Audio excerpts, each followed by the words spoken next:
আল্লাহ রাব্বুল আলামিন পবিত্র কুরআনুল কারীমের ৭ নং সূরা সূরাতুল আ'রাফ এর ১১ নম্বর আয়াতে বলেন, বিসমিল্লাহির রহমানির রহিম।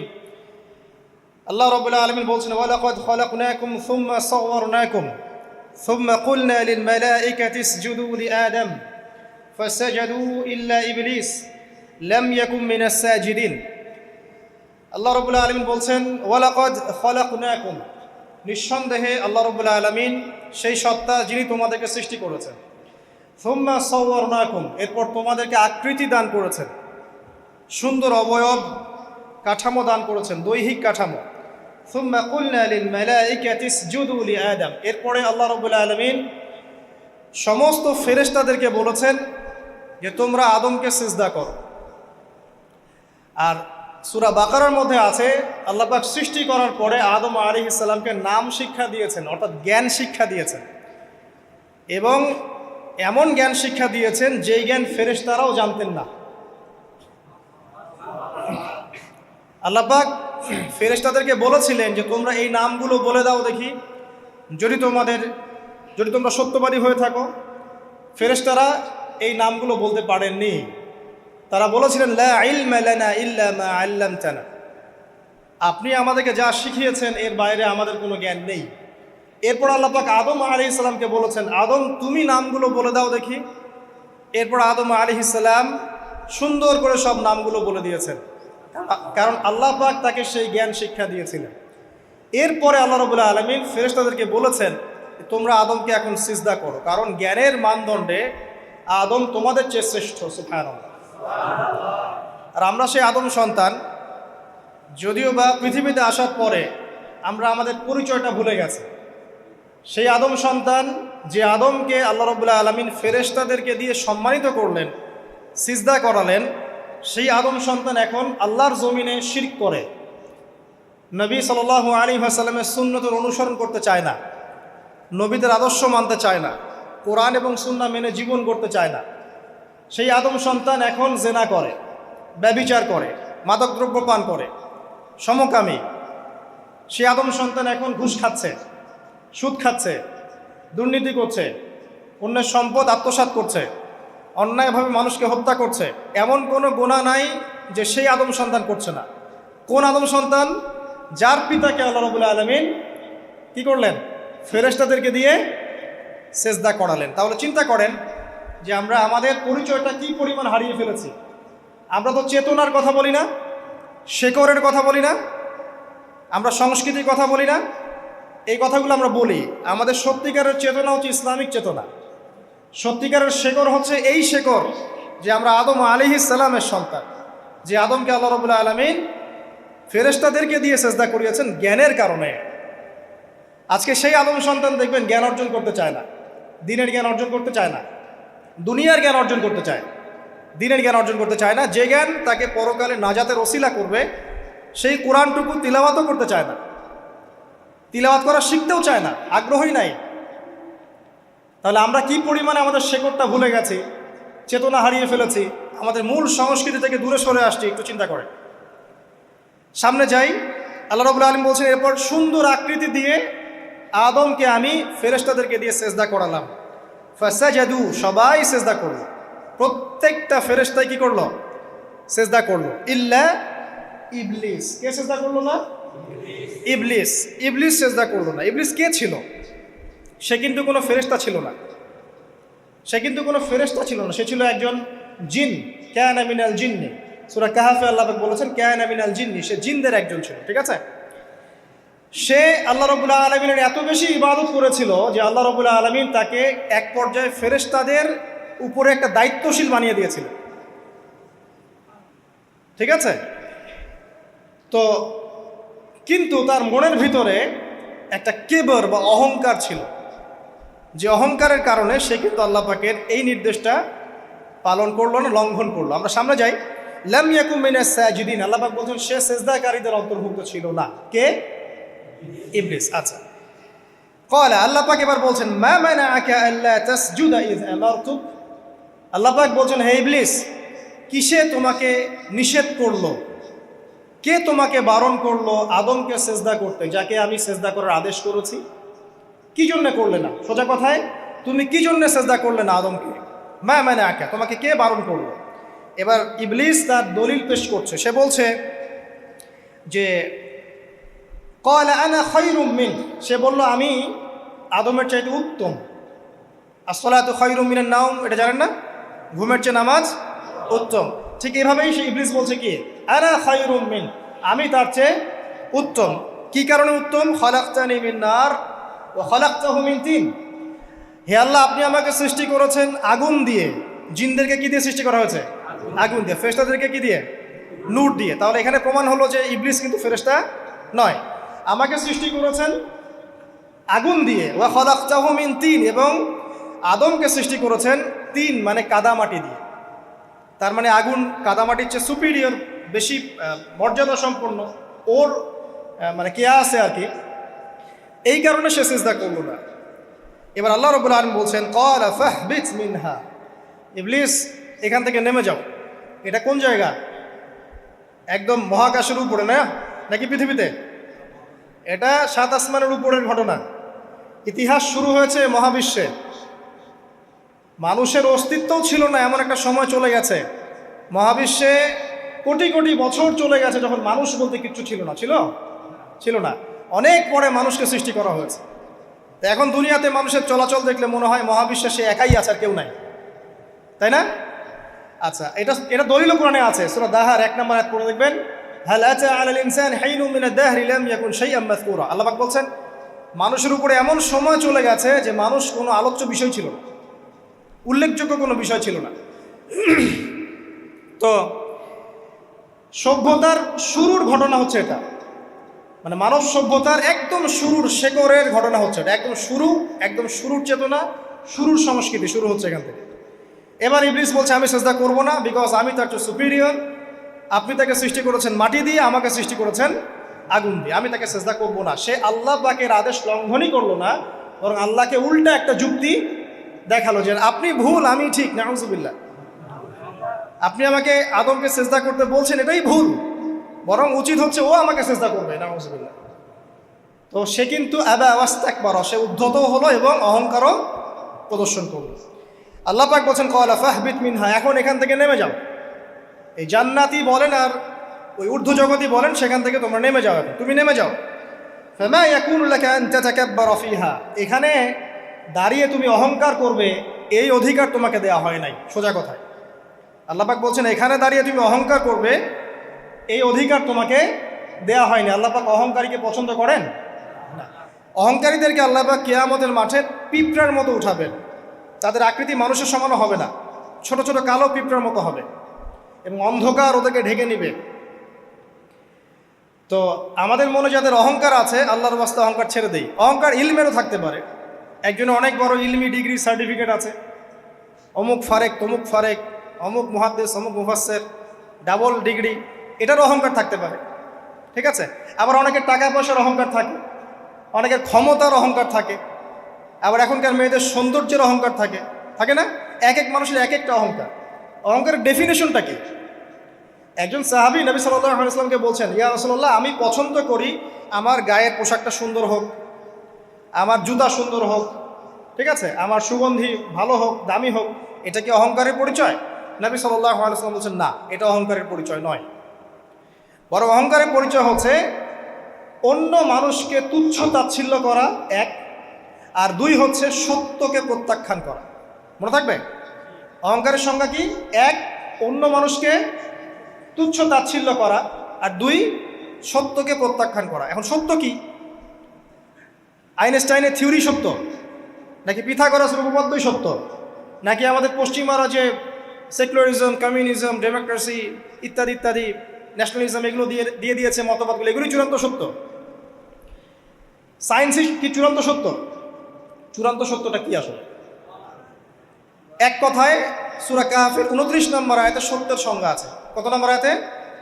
সূরা কাহফের 29 নম্বর আয়াতে আল্লাহ পাক বলছেন ওয়াকুলিল হাক্কু মির রাব্বিকুম, হে নবী আপনি বলে দিন সত্য সেটাই, ন্যায় অন্যায়ের চূড়ান্ত মানদণ্ড সেটাই, হক বাতিলের চূড়ান্ত মানদণ্ড সেটাই। কোনটা?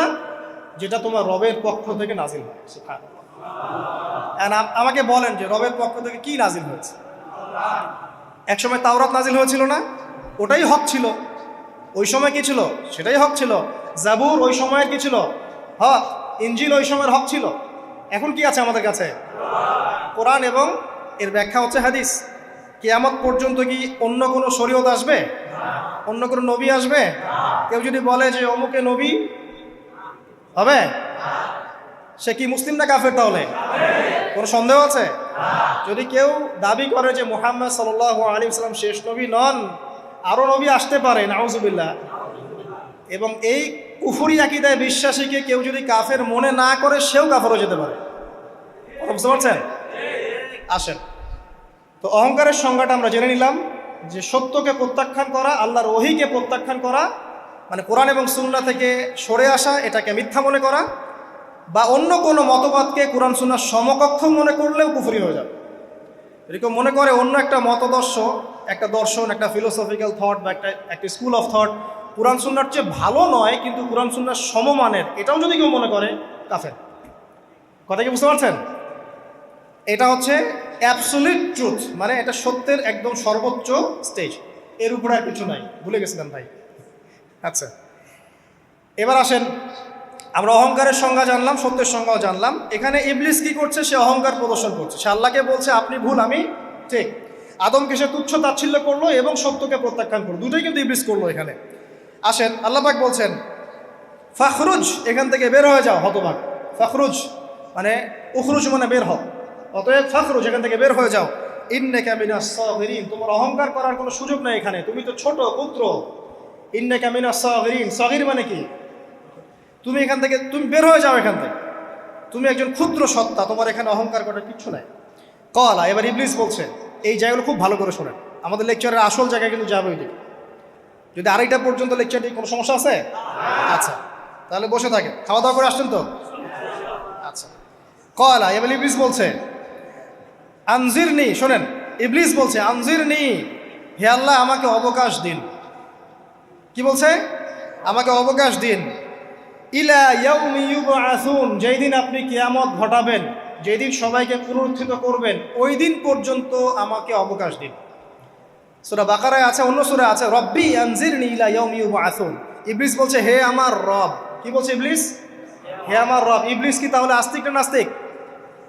কথা বলেন, ইবলিস কি আস্তিক না নাস্তিক? আস্তিক। ইবলিস বলছে যে ইয়া রব্বি, রব্বি হে আমার রব, হে আমার প্রতিপালক। আল্লাহকে ইবলিস বলছে হে আমার প্রতিপালক, আনজিরনি আমাকে অবকাশ দিন, ইলা ইয়াউমি ইউবআসুন, কিয়ামত দিবস পর্যন্ত, বা যেদিন আপনি পুরো মানব জাতিকে উঠাবেন কবর থেকে, আবার ওই দিন পর্যন্ত আমাকে অবকাশ দিন।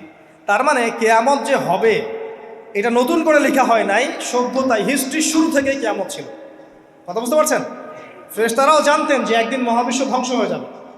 যখন পৃথিবীতে মানুষকে পাঠানো হয়নি তার আগেই ফেরেশতারা জানতেন, আল্লাহ পাকের ইলমে ছিল এবং তিনি এটা ফয়সালা করে দিয়েছিলেন যে একদিন এই পুরো মহাবিশ্বই ধ্বংস হয়ে যাবে। ইবলিস আগে থেকে জানতো যে কিয়ামত হবে, এই জন্য সে বলছে আমাকে কিয়ামত পর্যন্ত অবকাশ দিন।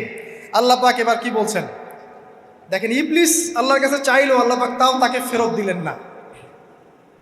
আর আমরা আল্লাহর কাছে চাইতে এখন হতাশা হয়ে যায় না, দোয়া করতে থাকি আর বলি যে আমার দোয়া তো কবুল হচ্ছে না। আর যে ইবলিস একটা জিনিস চাইলো, আল্লাহ পাক বললেন ক্বালা ইন্নাকা মিনাল মুনজারিন, যাও তুমি অবকাশপ্রাপ্তদের একজন, তোমাকে অবকাশ দেয়া হলো। এক কথায় তোমার দোয়া কবুল করা হয়েছে, তোমার অবকাশ তোমাকে দেয়া হলো, কারণ আল্লাহ পাক এটা পরীক্ষা করবেন ইবলিসকে দিয়ে, মানব জাতিকে।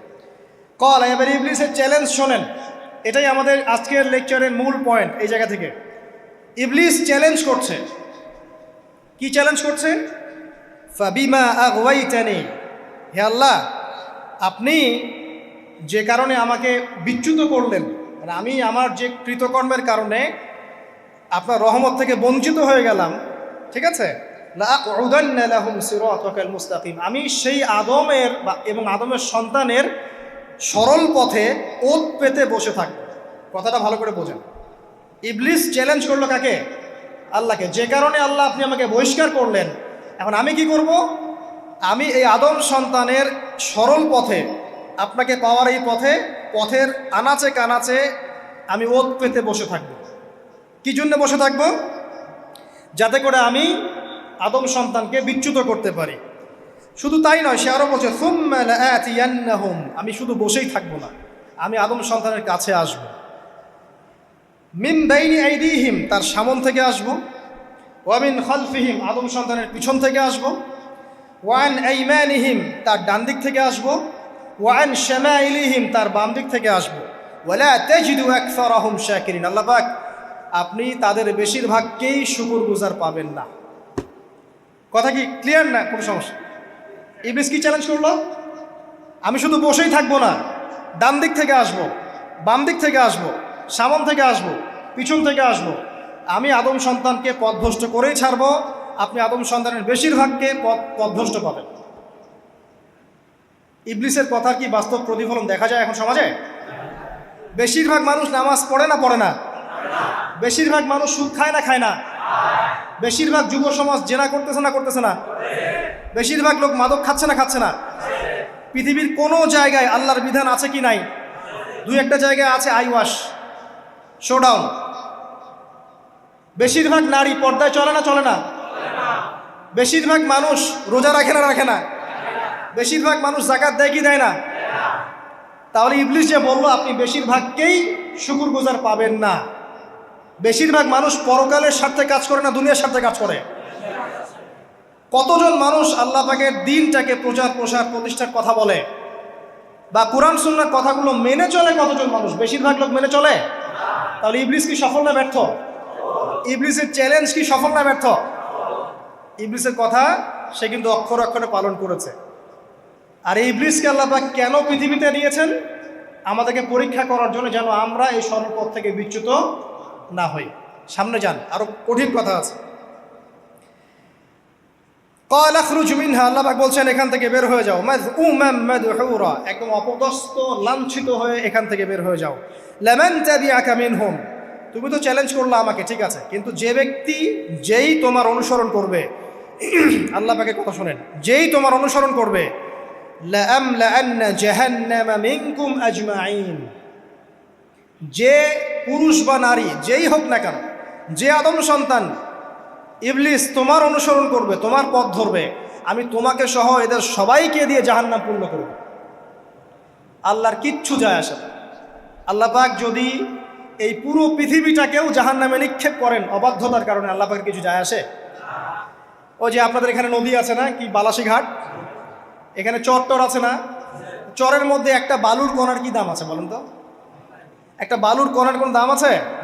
এই পুরো মহাবিশ্বে পৃথিবীর অবস্থান এর চেয়েও কম।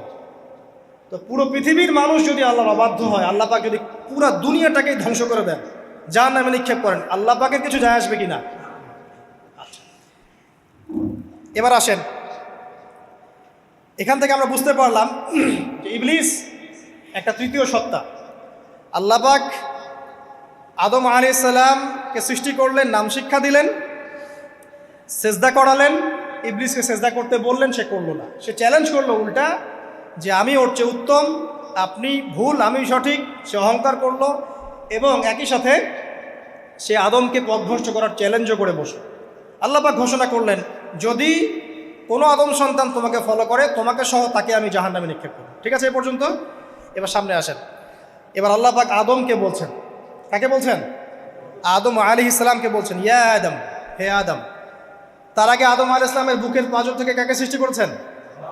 হাওয়া আলাইহিস সালাম, সভ্যতার ইতিহাসের প্রথম নারী এবং ইতিহাসের সবচেয়ে সুন্দরী রমণী কে? হাওয়া আলাইহিস সালাম। আরেকজন আছেন সবচেয়ে সুন্দরী রমণী, কে? কে বলতে পারবেন? জি না, 100 টাকা পুরস্কার বলেন। হ্যাঁ, নাম কি? মাশাআল্লাহ, ওই ওকে পুরস্কার দিও। কি নাম তোমার? মাশাআল্লাহ মাশাআল্লাহ। দ্বিতীয় সুন্দরী রমণী, দুজন রমণীকে বলা হয় পৃথিবীর সবচেয়ে সুন্দরী রমণী। আপনি যাদেরকে দেখে সিডিউস হচ্ছেন, যদিও এদেরকে দেখে সিডিউস হওয়ার কিছু নাই, কারণ এরা তো সুন্দর না, কোনো দিক থেকে সুন্দর না, না পোশাকের দিক থেকে, না চেহারার দিক থেকে, না ফিজিক্যাল স্ট্রাকচারের দিক থেকে। এদেরকে দেখে তো পাগলও সিডিউস হবে না। তো আদম আলাইহিস সালাম এবং আদম আলাইহিস সালামের স্ত্রী হাওয়া আলাইহিস সালাম এবং সারা আলাইহিস সালাম, ইতিহাসের সবচেয়ে সুন্দর রমণী, ইতিহাসের সবচেয়ে সুন্দর রমণী কাদের স্ত্রী ছিলেন? নবীদের না অন্য কারো? এজন্যই বলি, আপনি যদি পবিত্র থাকেন, আল্লাহওয়ালা মানুষ হন, ইনশাআল্লাহ তাআলা আল্লাহ পাক আপনার ঘরে একজন নেককার পুণ্যবতী সুশ্রী স্ত্রী দান করবেন ইনশাআল্লাহ। আপনি যদি এইসব অশ্লীলতার গোলক ধাঁধায় পড়ে নিজের ঈমান হারিয়ে ফেলেন, চরিত্র হারিয়ে ফেলেন, সম্ভাবনা খুবই কম যে আপনি একজন দিনদার মেয়ে পাবেন। বরং আপনি এমন কাউকেই পেতে পারেন যে আপনার মতোই, ঠিক আছে? দেখবেন যে আপনি 10 ঘাটের পানি খেয়ে আসছেন, ও দেখবেন 12 ঘাটের পানি খেয়ে আসছে। আল্লাহ পাক আমাদের যুব সমাজকে হেফাজত করুন, আমিন।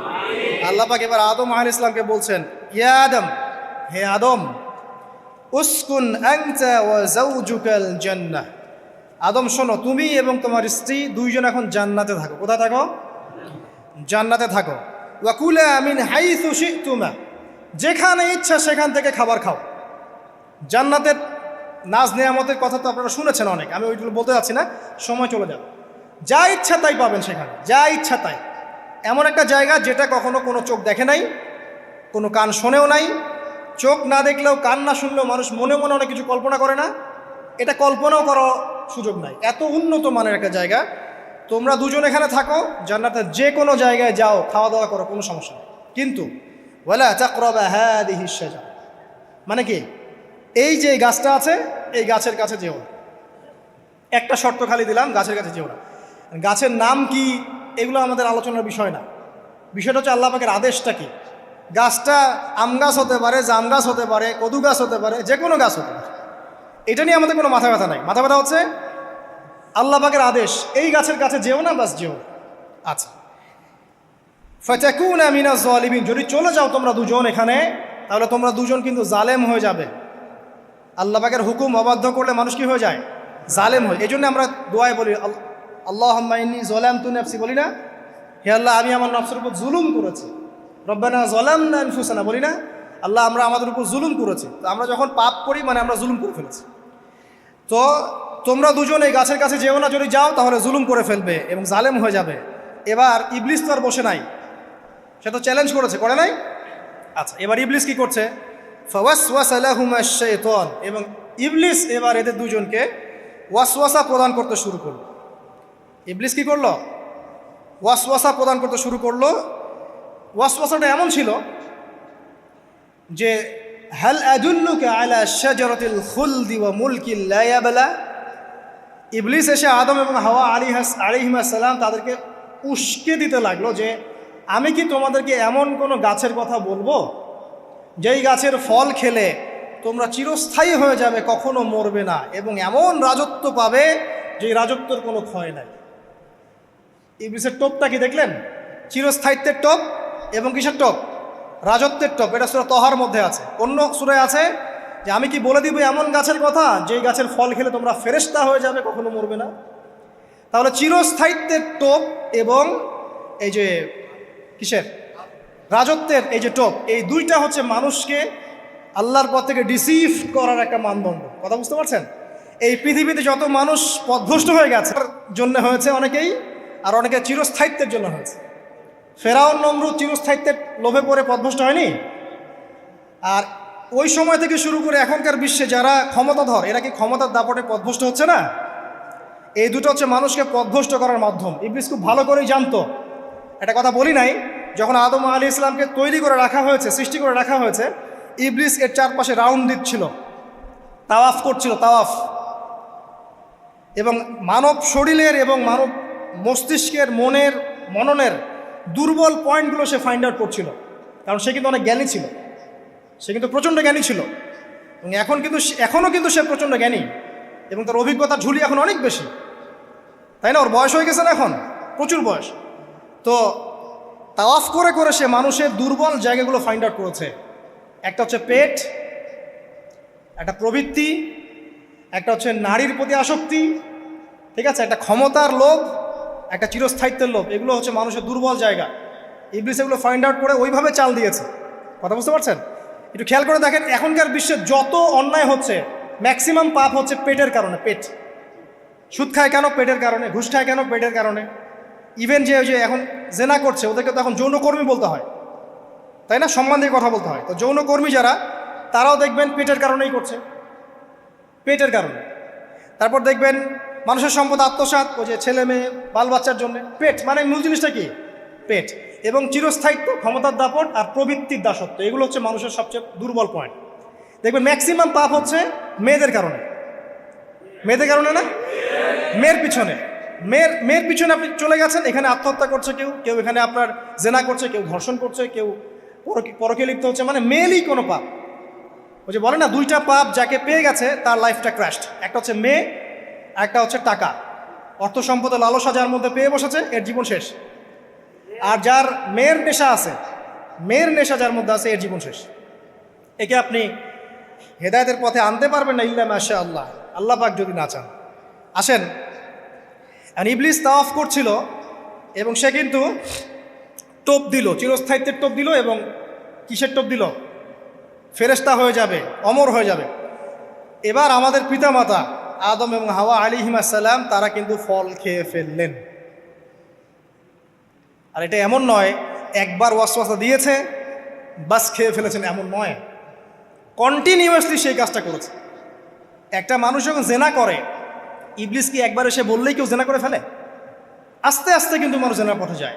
ওই যে প্রথমে একদিন, অনেক দিন একটা লেকচার দিয়েছিলাম না, প্রথমে গার্লফ্রেন্ড বয়ফ্রেন্ড একটা সম্পর্ক হয়, তাই না? তারপর কথাবার্তা হয়, মোবাইল ফোন এক্সচেঞ্জ করে, নোট এক্সচেঞ্জ করে, কফি খায়, আস্তে আস্তে ডেটিংয়ে যায়, পরে দেখবেন এক পর্যায়ে গিয়ে জেনা। এভাবে। আর যারা ধর্ষক, এতে ডাইরেক্ট অ্যাকশন, এত সময় নাই, ডাইরেক্ট। তো ইবলিস প্রতিটা পাপ মানুষকে ধাপে ধাপে করায়। দেখবেন ইবলিস এখানেও কিন্তু আমাদের পিতামাতাকে ধাপে ধাপে ওইদিকে নিয়ে গিয়েছিল। এবার আসেন, আমাদের পিতামাতা ফল খেয়ে ফেললেন, এই জায়গাটা খুব ভালো করে বোঝেন। এই ফল খাওয়াটা আল্লাহর অবাধ্যতা না। আল্লাহ পাক বলেছিলেন না যে জালেম হয়ে যাবে, আল্লাহ পাকের অবাধ্য হলেন। অবাধ্যতার ফলাফলটা কি হলো এবার শোনেন। আমরা সবাই জানি অবাধ্যতার ফলাফল কি, আল্লাহ পাক জান্নাত থেকে নামিয়ে দিয়েছেন, তাই তো? এর আগে আরেকটা ফলাফল হয়েছে। এই ফলাফলের সাথে আমাদের বর্তমান সময়কার যে ইস্যুটা চলছে, পোশাক, নারী, সংস্কৃতি, হাবিজাবি, হ্যাঁ, বেহায়াপনা, বেলাল্লাপনা, এই ইস্যুটা এখানে জড়িত। এটা আমারও বুঝতে এবং খুঁজে পেতে সময় লেগেছে। আমরা সবাই পড়েছি স্টুডেন্ট লাইফে, আদম এবং হাওয়া আলাইহিস সালাম আদেশ লঙ্ঘন করেছেন, সাথে সাথে আল্লাহ পাক জান্নাত থেকে কি করেছেন? নামিয়ে দিয়েছেন। ইবলিসকেও নামিয়ে দিয়েছেন, তারপরে হায়াত দিয়েছেন, এখানে পরীক্ষা করছেন, এই তো। এখানে আল্লাহ পাক দেখবেন আমাদের আমল কেমন, আমল ভালো হলে আবার জান্নাতে, খারাপ হলে আবার জাহান্নাম। কিন্তু এর আগেও একটা ঘটনা ঘটেছে। যে মুহূর্তে আমাদের পিতামাতা ফল খেয়েছেন গাছের কাছে গিয়েছেন, আল্লাহ পাকের আদেশটা লঙ্ঘন করেছেন, সাথে সাথে তাদের গায়ের পোশাকটা খুলে পড়ে গেছে। আমি বুঝাতে পারি নাই, পুরো মহাবিশ্বের প্রথম লজ্জা, প্রথম অপমান, প্রথম শাস্তি, ঠিক আছে, আল্লাহর অবাধ্যতার প্রথম পরিণাম লজ্জাহীনভাবে গা থেকে কাপড় খসে পড়ে যাওয়া, ন্যাংটা হয়ে যাওয়া, ন্যাংটা। বাংলা ভাষায় বুঝতে পারছেন? প্রথম শাস্তি, প্রথম অবাধ্যতা এবং প্রথম অবাধ্যতার পরিণতি পুরো মহাবিশ্বে সভ্যতার শুরু থেকে শেষ পর্যন্ত প্রথম অ্যাক্সিডেন্ট, বা এই যে আমরা বলছি পরিণতি, পাপের পরিণতি, অবাধ্যতার পরিণতি, সেটা হলো গা থেকে কাপড় খুলে যাওয়া। এই কথা আল্লাহ পাক বলছেন এখানে, লিইউবদিয়া লাহুমা মা উরিয়া আনহুমা মিন সাওআতিহিমা। ইবলিস তোমাদের পিতামাতাকে এই গাছের কাছে নিয়ে গিয়ে ফল খাইয়ে তাদের গা থেকে পোশাক খুলে ফেলে দিয়েছে। এবার কি বুঝতে পারছেন যে ইবলিস এখন বিশ্বে কি করছে? ইবলিস সেম কাজটা করছে আমাদের সাথে, আমাদের গা থেকে তারা পোশাক খুলে ফেলে দিচ্ছে। সভ্যতার শুরুর পাপ বলছি না আমরা, এটা আসলে ভুল। সভ্যতার শুরুতে আদম এবং হাওয়া আলাইহিস সালাম যে ভুলটা করেছেন, তার যে পরিণতি হয়েছে সেটা এটা ছিল না যে জান্নাত থেকে পৃথিবীতে নামিয়ে দেয়া, বরং পরিণতি এটা ছিল তাদের গা থেকে প্রথম কাপড় খুলে গেছে, তারা নগ্ন হয়ে গেছেন। ইবলিস সর্বপ্রথম আমাদের বাবা মাকে নগ্ন করেছে প্রলোভন দিয়ে, ক্ষমতার প্রলোভন, চিরস্থায়িত্বের প্রলোভন দিয়ে। আজকের বিশ্বেও কি ইবলিসের দোসররা সেম কাজটা করছে না? আজকের বিশ্বেও কি ইবলিসের মানুষরূপী দোসরগুলা সেম কাজটাই করছে না? সেম কাজটা করছে। আমাদের গা থেকে ওরা পোশাক খুলে ফেলছে, এরপর আল্লাহ পাক জান্নাত থেকে নামিয়ে দিয়েছে। আগে কিন্তু এটা হয়নি, আগে পোশাক খুলেছে। এরপর কি হয়েছে জানেন? শোনেন, আল্লাহ পাক ওয়াকালা মা নাহাকুমা রাব্বুকুমা আন হাযিহি আশ-শাজারা ইল্লা আন তাকুনা মালাকাইন আও তাকুনা মিনাল খালিদিন। ইবলিস বলছিল যে তোমাদের রব তোমাদেরকে এই গাছের কাছে যেতে নিষেধ করেছে এই কারণে যে তোমরা এখানে গেলে মালাক হয়ে যাবে এবং চিরস্থায়ী হয়ে যাবে। ওয়া কাসামাহুমা ইন্নী লাকুমা লামিনান নাসিহিন। ইবলিস বলছিল যে আমি আল্লাহর কসম করে বলছি আমি তোমাদের শুভাকাঙ্ক্ষী। ফাদাল্লাহুমা বিগুরুর, ওদেরকে তারা পথভ্রষ্ট করলো, ইবলিস তাদেরকে পথভ্রষ্ট করলো। ফালাম্মা যাকাশ শাজারা, যখন তারা গাছের কাছে গেলেন, বাদাত লাহুমা সাওআতুহুমা, তাদের লজ্জাস্থানটা উন্মুক্ত হয়ে গেল, কাপড় খুলে পড়ে গেল। এটাই বলতে যাচ্ছিলাম। ওয়া তাফিকা ইয়াখসিফানি আলাইহিমা মিন ওয়ারাকিল জান্নাহ, এবং আদম এবং হাওয়া আলাইহিমা সালাম জান্নাতের গাছের পাতা ছিঁড়তে লাগলেন এবং সেই পাতা দিয়ে লজ্জাস্থান ঢাকতে লাগলেন। আপনার বাবা আপনার মাকে যদি কেউ রাস্তায় নগ্ন করে ফেলে আপনার কেমন লাগবে? আপনি কি করবেন তার ইজ্জত সম্মান বাঁচানোর জন্য? আমাদের পিতা মাতাকে ইবলিস জান্নাতে নগ্ন করে দিয়েছিল এবং আমাদের পিতা মাতা জান্নাতের পাতাগুলো ছিঁড়ে ছিঁড়ে লজ্জাস্থানকে আবৃত করতে শুরু করল। ওয়ানাদাহুমা রাব্বুহুমা, এবং আল্লাহ পাক বলছেন এবার আল্লাহ পাক তাদের দুজনকে ডাকলেন, ডেকে বলে আলাম আনহাকুমা আন তিলকুমা শাজারা, হে আদম এবং হাওয়া তোমাদের দুজনকে কি আমি বলি নাই যে এই গাছের কাছে যাবে না? ওয়াকুল লাকুমা ইন্নাশ শাইতানা লাকুমা আদুউম মুবিন, আমি কি তোমাদেরকে বলি নাই নিশ্চয়ই শয়তান তোমাদের স্পষ্ট প্রকাশ্য শত্রু? কলা, এবার তারা তাদের ভুল বুঝতে পারলেন। আল্লাহ পাকের কত দয়া মানুষের প্রতি দেখেন। ইবলিসও আল্লাহর অবাধ্য ছিল, আল্লাহ পাক তাকে বহিষ্কার করে কাফের বানিয়ে দিয়েছেন, চিরস্থায়ী লানত করেছেন। আমাদের পিতা মাতাও ভুল করেছেন, বাট আল্লাহ পাক তাদেরকে চিরস্থায়ী জাহান্নামী করেন নাই। আল্লাহ পাক তাদেরকে দয়া পরবশ হয়ে ক্ষমা করে দিয়েছে।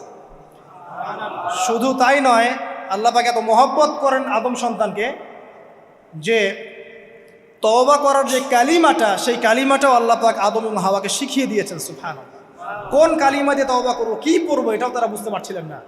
আল্লাহ পাক তখন শিখিয়ে দিয়েছেন। ক্বালা, তারা বলল, রব্বানা, হে আমাদের প্রতিপালক, যালামনা আনফুসানা, আমরা আমাদের উপর জুলুম করেছি নফসের উপরে, ওয়া ইল্লাম তাগফির লানা ওয়া তারহামনা লানাকুনান্না মিনাল খাসিরিন। এই দোয়াটা করলেন আমাদের পিতামাতা, আল্লাহ পাক মাফ করে দিলেন। কিন্তু মাফ করার পরে আর জান্নাতে থাকা হলো? এই পৃথিবীতে নামিয়ে দেওয়া। পৃথিবীতে নামিয়ে দেওয়ার পরে একটা হায়াত দেওয়া হলো, কারো 50, 60, 70, 100, 200, 500, 1000 ইত্যাদি, এবং আল্লাহর পক্ষ থেকে ঐশী গ্রন্থ পাঠানো হলো, কখনো তাওরাত, কখনো জাবুর, কখনো ইনজিল ইত্যাদি, কখনো কোরআন। শর্ত দেয়া হলো যারা আল্লাহ পাকের এই ঐশী গ্রন্থগুলো মেনে চলবে তারা ইনশাআল্লাহ আবার মৃত্যুর পর সেই জান্নাতে ফিরে যাবে যেখান থেকে তারা বহিষ্কৃত হয়েছে। আর যে বা যারাই আল্লাহ পাকের এই আয়াত, নিদর্শন এবং ঐশী গ্রন্থগুলোকে অস্বীকার করবে, এটাকে মিথ্যা প্রতিপন্ন করবে, আল্লাহ পাক এদের সবাইকে দিয়ে জাহান্নাম পূর্ণ করবে ইনশাআল্লাহ। আল্লাহ পাক এটাও বলেছেন যে আল্লাহ পাক ওয়ালাকাদ যারানা লি জাহান্নামা কাসীরাম মিনাল জিন্নি ওয়াল ইনস, আল্লাহ পাক বহু মানুষ আর জিনকে দিয়ে জাহান্নাম পূর্ণ করবেন। কারণ এই দুই জাতিকে পাঠানো হয়েছিল পৃথিবীতে শুধু আল্লাহর ইবাদত করার জন্য। ওমা খালাকতুল জিন্না ওয়াল ইনসা ইল্লা লিয়াবুদুন, এরা সেটা করে নাই। এই কারণে আল্লাহ পাক হাদিসের মধ্যে জানিয়েছেন প্রতি 1099 জন মানুষকে আল্লাহ পাক জাহান্নামে পাঠিয়ে দেবে। তবে বেশিরভাগ জান্নাতি হবে এই উম্মতে মুহাম্মাদের মধ্যে। এবার শোনেন, আমাদের পিতামাতার এই পরিণতির পর আল্লাহ পাক যখন আমাদেরকে পৃথিবীতে পাঠালেন, আল্লাহ পাক আমাদেরকে নগ্ন করে পৃথিবীতে রাখেন নাই। সুবহানাল্লাহ, আল্লাহ পাক আসমান থেকে লিবাস পাঠিয়েছেন। এই যে সমাজ বিজ্ঞানের বইগুলোতে লেখা আছে না, মানুষ আগে নগ্ন ছিল, গাছের ছালপাতা পরে থাকতো, তারপরে বন্যপ্রাণী শিকার করতো, গুহায় গুহায় থাকতো, বোগাস, মিথ্যা, বাজে কথাগুলো, একদম টোটাল মিথ্যা কথাগুলো। আল্লাহ রাব্বুল আলামিন সভ্যতা শুরু করেছেন নবী দ্বারা, সভ্যতা শেষও করবেন নবী দ্বারা। প্রত্যেক যুগে যুগে সভ্যতার ধারক এবং বাহক ছিলেন নবীগণ। আর আদম আলাইহিস সালাম পৃথিবীতে আসার পর নগ্ন হয়ে থাকেন নাই। আল্লাহ পাক আসমান থেকে লেবাস পাঠিয়েছিলেন। সুবহানাল্লাহ, আল্লাহ পাক আমাদেরকে নগ্ন করে রাখেন নাই। এবার দেখেন আল্লাহ পাক কি বলছেন, ইয়া বানি আদম, আচ্ছা আসেন, ইয়া বানি আদম, হে বনু আদম, কাদেরকে বলছেন? আমাদেরকে। কদ আনজালনা আলাইকুম লিবাসান ইউআরি সাওআতিকুম ওয়া রিশা, হে বনু আদম, আমি তোমাদেরকে নগ্ন ছেড়ে দিচ্ছি না, আমি তোমাদের জন্য লেবাস আর পোশাক পাঠাচ্ছি, যেই পোশাক দিয়ে তোমরা তোমাদের লজ্জাস্থানকে আবৃতও করবে এবং সৌন্দর্য বর্ধন করবে। এটা করছি না আমরা এখন? আচ্ছা, ওয়া লিবাসুত তাকওয়া যালিকা খায়র, আর তাকওয়ার লেবাস, তাকওয়ার পোশাকটা হচ্ছে সবচেয়ে উত্তম। যেমন দেখেন আমাদের সতর কি এই নাভির উপর থেকে হাঁটুর নিচ পর্যন্ত না, তাই বলি কি আমরা সবাই এভাবেই ঘুরি? এটা সর্বনিম্ন একটা স্কেল, তাই না? এর উপর আপনি জুব্বা পরছেন, পাগড়ি পরছেন, টুপি পরছেন, বা আপনি হয়তো আরও ঢিলেঢালা কোনো পোশাক পরছেন, এই পোশাকটাকে বলা হচ্ছে তাকওয়ার পোশাক। ওয়া লিবাসুত তাকওয়া যালিকা খায়র, এটা আরও উত্তম। একজন মেয়ের, অনেক আলেম বলছেন যে চোখ, এই চোখটুকু ঢেকে বের করে দেখা যাবে, বলছে না? অনেকে বলেছেন কি না? কিন্তু এটাও যদি কেউ সামনে জিলবাব দিয়ে ঢেকে রাখে তাহলে কি উত্তম নয়? পর্দার ক্ষেত্রে উত্তম নয়? তো লিবাসুত তাকওয়া যালিকা খায়র, তাকওয়ার যে পোশাক সেটা আরও উত্তম বেশি। নর্মালি তো পোশাক দিয়েছি, তাকওয়ার পোশাক সবচেয়ে উত্তম বেশি। আল্লাহ পাকের একটা সতর্কবাণী শোনেন এবার। যালিকা মিন আয়াতিল্লাহ, এই পোশাকটা আল্লাহ পাকের নিদর্শন। পোশাকটা কি? আল্লাহ পাকের নিদর্শন। লাআল্লাকুম ইয়াযাক্কারুন, যাতে করে তোমরা স্মরণ করতে পারো। কি স্মরণ করব? ওই যে আমাদের পিতামাতাকে নগ্ন করে দিয়েছে ইবলিস, এটা মনে রাখতে পারো তোমরা, এটা আল্লাহ পাকের নিদর্শন।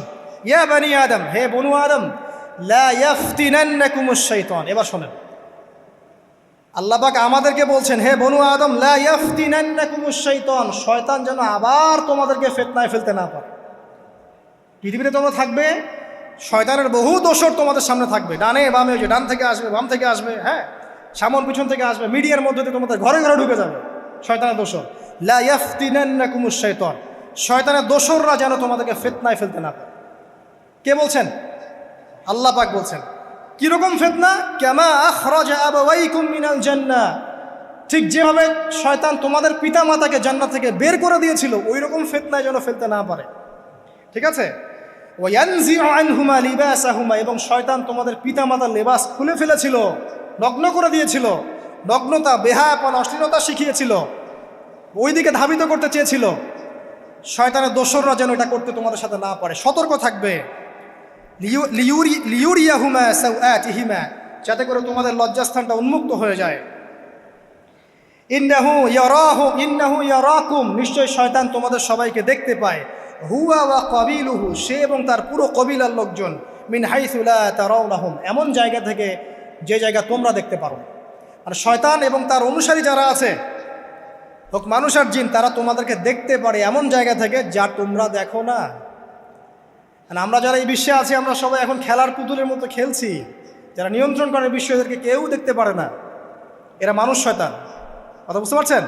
আর এমনি জিন শয়তান যারা আছে, এদেরকে তো আমরা দেখতে পারি না, অনেক দূর থেকে তারা আমাদেরকে দেখতে পারে। আল্লাহ পাক সতর্ক করছেন এটা।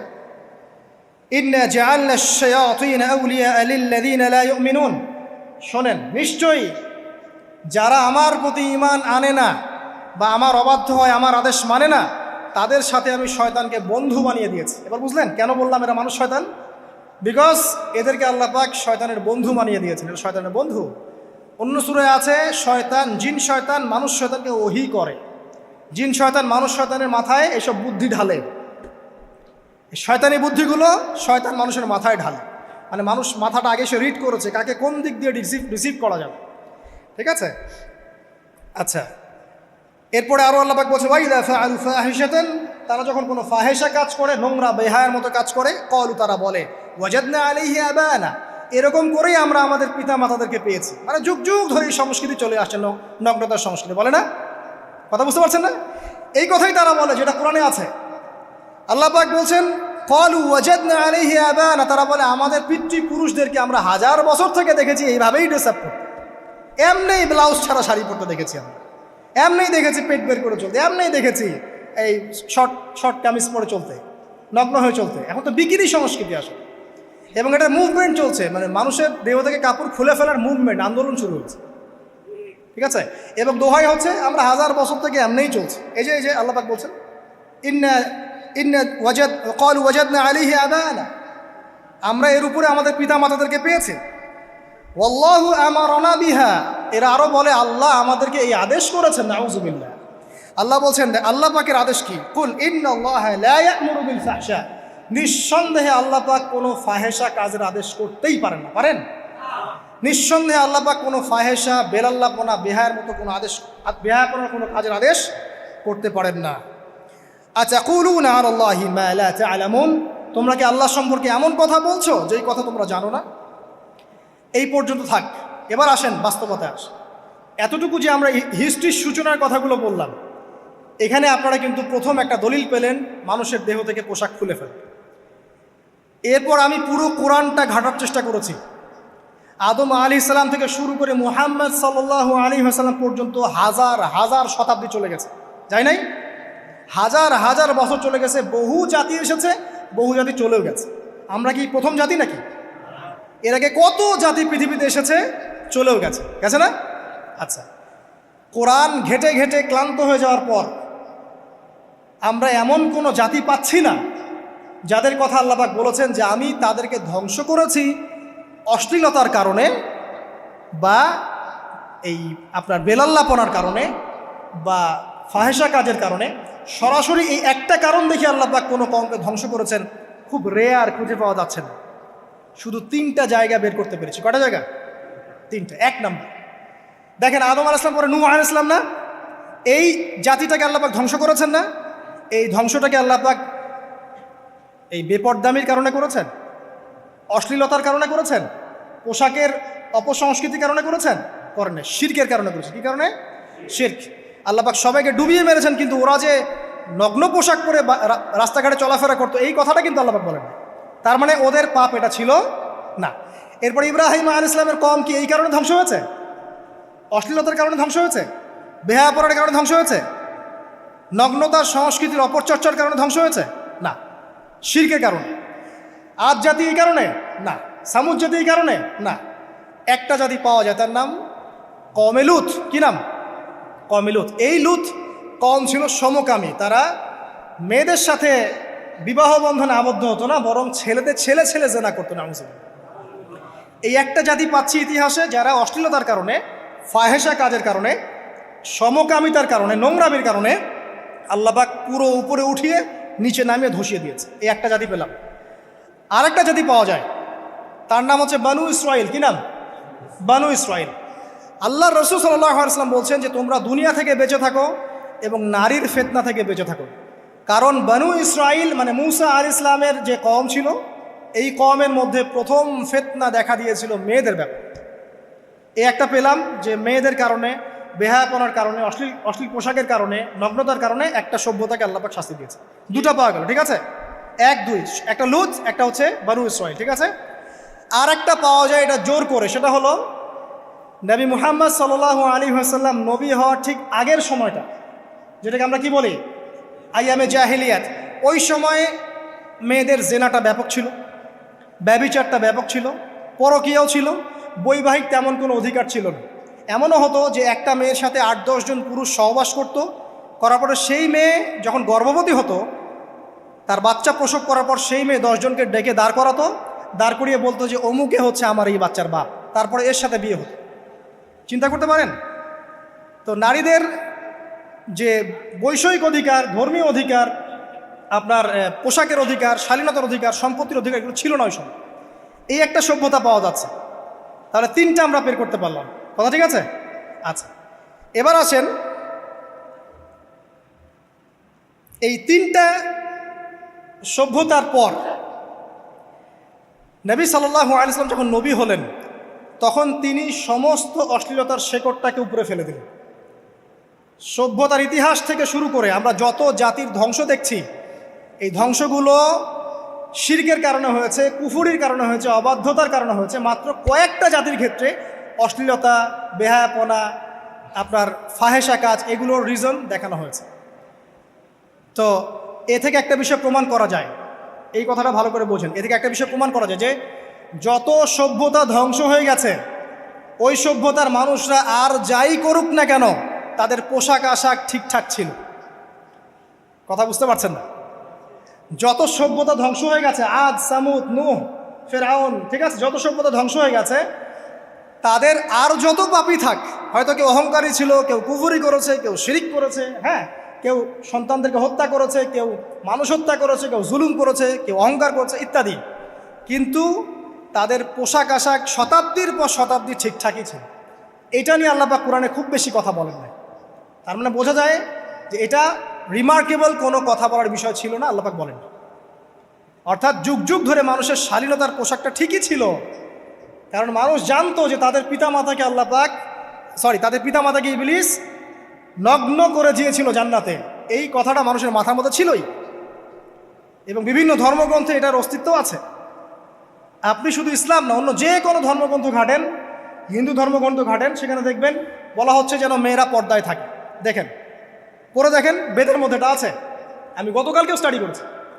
এবং খ্রিস্টান ধর্মগ্রন্থ পড়েন, সেখানে দেখবেন লেখা আছে, ওদের যে নিউ টেস্টামেন্টে আছে, দেখবেন যে যারা মাথার চুল দেখিয়ে বেড়ায় তাদের শাস্তির কথা বলা হয় যে চুল যেন কেটে দেওয়া হয়, ওদের ধর্মগ্রন্থে আছে। যারা জিউস, যারা পুরো বিশ্বে মুসলিমদেরকে অত্যাচার করে থাকে, এদের ধর্মগ্রন্থেও পর্যন্ত আছে যে যখন ইসহাক আসছিলেন, একজন নারী জিজ্ঞাসা করলেন কে আসছেন, তার ভৃত্য বললেন যে আমার প্রভু আসছেন, তখন তিনি নেমে নিজে একটা ঢিলাঢালা পোশাক পরলেন, তারপর সামনে গেলেন। শুধুমাত্র ইসলাম ধর্মে নয়, যত ধর্ম চলে গেছে পৃথিবীতে, সমস্ত ধর্মের মধ্যেই নারীদের শালীন পোশাকের কথাটা বর্ণিত আছে এখন পর্যন্ত। তার মানে যারা এখন অশালীন বিষয়ের দিকে মানুষকে ধাবিত করতে চায়, এদের আসলে কোনো ধর্ম নাই। সিম্পল। ধর্মের সাথে এদের কোনো সম্পর্ক আসলে না। আর আমরা কিন্তু কথা বলছি ধর্মের বেসিসে, হোক সেটা হিন্দুইজম বা খ্রিস্টানিজম বা জিউডিজম বা ইসলাম, আমরা ধর্মের বেইজে কথা বলছি। এখন যদি কেউ বলে ধর্মতাত্ত্বিক কথাবার্তা দিয়ে এসবে দলিল দিবেন না, তাহলে তার সাথে একটা ডিবেট হবে আল্লাহ আছেন কি নাই। যদি আমরা ডিবেটে জয়লাভ করি হ্যাঁ আল্লাহ বলে একজন আছেন, তাহলে আল্লাহ পাকের বিধান কোনটা, এখন চলমান সর্বশেষ বিধান কোনটা, এটাতে আসতে হবে ডিবেট 1 আল্লাহ আছে কি নাই, ডিবেট 2 আল্লাহ পাকের সর্বশেষ ধর্মগ্রন্থ কোনটা। এই তো, এই দুইটাতে আমরা যদি জয়লাভ করি, এবং ইনশাল্লাহ আমরা সেটা করবো, এটাতে আমাদের কেউ ঠেকাতে পারবেন ইনশাল্লাহ, যেটাই সত্য, তাহলে মানুষের উপর ওয়াজিব হয়ে যাবে এটার উপর আমল করা। এখন আমরা এর বেসিসে দেখবো কোনটা ঠিক কোনটা বেঠিক, তাই না, কোনটা সত্য কোনটা মিথ্যা, কোনটা ন্যায় কোনটাও নয়, তখন আমরা এর বেসিসে দেখবো, অন্য কোনো ভিত্তির বেসিসে দেখবো না। এখানে চেতনা, যুগ যুগ ধরে চলে আসা সংস্কৃতি, আমাদের বাপদাদা দোহাই, এইসব ইস্যু টানা যাবে না। বেস হবে কি কোরআন এবং সুন্নাহ, এবং অন্যান্য ধর্মগ্রন্থগুলো যদি ওটাতে রাজি থাকে ওটাতেও, কারণ প্রত্যেকটা ধর্মগ্রন্থেই বলা আছে শালীনতার কথা, লম্বা ঢিলাঢালা পোশাকের কথা, হোক সেটা হিন্দুইজম বা খ্রিস্টানিজম বা জিউডিজম। পরে দেখেন, না থাকলে আমার কাছে আসেন, প্রতিটা ধর্মগ্রন্থে এটা কথা লেখা আছে। এবার আসেন, সর্বশেষ নবী মুহাম্মদ সাল্লাল্লাহু আলাইহি ওয়াসাল্লাম যখন নবী হন, আরবের ওই চিত্রটা, জেনা, ব্যভিচার, পরকীয়া, অশ্লীলতা, এটাকে সমূলে উপড়ে ফেলে দেন 23 বছরের মধ্যে। 23 বছরের নববী জীবনের পরে সেখানে কোনো জেনা আছে, কোনো বেপরদামি আছে, কোনো ব্যভিচার আছে, কোনো সুদ আছে, কোনো শিরক আছে, কোনো মাদক আছে? যেগুলো আছে খুবই অল্প, যেটা আছে সেটা কি খুবই অল্প, এটা কিন্তু ধরা যায় না। 2-1টা অ্যাক্সিডেন্ট হতেই পারে। সাহাবীদের যুগেও নামাজ পড়তে গিয়ে কোনো একজন দেখা গেছে অ্যাক্সিডেন্ট হয়ে গেছে, জেনা হয়ে গেছে, এটা তো রেয়ার ঘটনা। এক্সেপশনাল সামথিং কি এক্সাম্পল হতে পারে? যেটা কমন সেটা হচ্ছে এক্সাম্পল। মানে আপনি বলবেন যে মেয়েদের শালীনতার কথা এবং এর কারণে ধর্ষণের সংখ্যা বৃদ্ধি হচ্ছে, এই কথা আপনি যখন বলবেন, কিছু মানুষ আপনাকে বলবে যে তাহলে বোরখাওয়ালা মেয়ে কেন ধর্ষিত হচ্ছে, তাহলে বাচ্চা কেন ধর্ষিত হচ্ছে। আপনাকে বলছি পরিসংখ্যানটা কতটুকু, কেন হচ্ছে সেটা আমরা জবাব দিব। আগে বলছি পরিসংখ্যান কতটুকু। যারা বেপর্দায় চলছে এদের হ্যারাসমেন্টের পরিসংখ্যানটা বেশি না বোরখাওয়ালা মেয়ের পরিসংখ্যানটা বেশি? বলেন। যারা বেহায়ার মতো চলছে, বেপর্দায় চলছে, এদের পরিসংখ্যানটা বেশি নাকি শিশু অ্যাবিউজিংয়ের পরিসংখ্যানটা বেশি? তাহলে মূল যে জায়গাটা, ওইখানে আগে ফোকাস করতে হবে, তারপরে আমরা গৌণ জায়গায় যাব। এবং এই জায়গাটাতে আমরা দলিল বা প্রমাণ হিসেবে পেশ করব মানুষের রুচিবোধের পরিবর্তন, মানসিকতার পরিবর্তন এবং পাশবিক একটা প্রবৃত্তির দাসত্ব। এটা কীভাবে হচ্ছে? এটা পর্নোগ্রাফির কারণে হচ্ছে, এটা পর্নোগ্রাফির কারণে হচ্ছে, মিডিয়ার কারণে হচ্ছে, অবাধ ফ্রি মিক্সিংয়ের কারণে হচ্ছে, যৌন সুড়সুড়ির কারণে হচ্ছে, এবং যৌনতাকে সহজলভ্য করে দেওয়ার কারণে এই দুর্ঘটনাগুলো ঘটছে। আচ্ছা, আগে আমি আমার পয়েন্টে আসি। নবী সাল্লাল্লাহু আলাইহি ওয়াসাল্লাম যখন এটার শিকড়টা উপরে ফেলে দিলেন, তখন কিন্তু মক্কা, মদিনা, পুরো জাজিরাতুল আরবে আর কোনো বেহায়াপনার কোনো শিকড় থাকলো না। আল্লাহ পাক কীভাবে এটা করলেন?